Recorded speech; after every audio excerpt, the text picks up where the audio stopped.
5, 4, 3, 2, 1, 0. All engine running. Liftoff. We have a liftoff. This is About Space, America's return to space, with news and information on our U.S. space program. Is your host of About Space, David Denault. Welcome, and thanks for joining me today. Well, as a result of last night's late-night launch of Starliner, This Week in Space with John Gomez will return next week. Well, NASA, ULA, and Boeing have two astronauts, Butch Wilmore and Suni Williams, on a crew flight test of the Starliner spacecraft on an 8-day mission to the International Space Station. And if the mission goes as planned, NASA may certify Boeing's crew transportation system for regular flights with astronauts to and from the space station on a regular basis. Crew's final news conference just days ago from their crew quarters at the Kennedy Space Center, I got to interview the crew. We're continuing to take some questions on our phone bridge. Our next one comes from David Denault about space today. First, let me wish you Godspeed on your mission. And next, I guess people would say, well, you've been there, you've done that, but what is new and unique for each of you about this mission? I think the better question might be, what's the same of the past ones?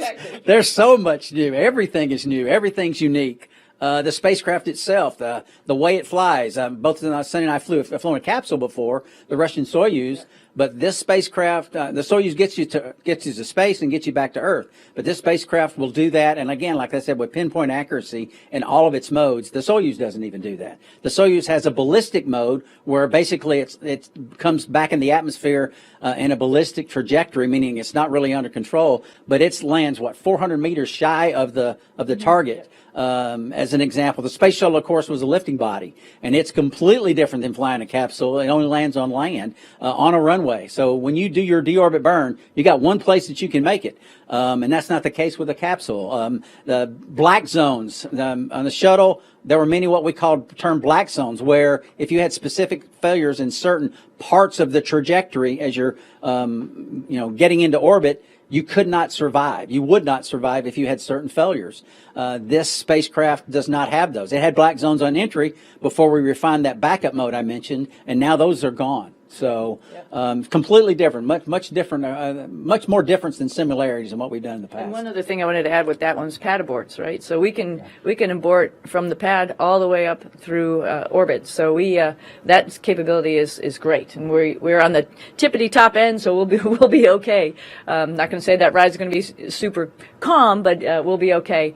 Also, I just want to say, these are three very, very different spacecraft, and I think it's really an honor to be able to use the experience that we had in the shuttle program, the Soyuz program, and bring that experience into a brand new program.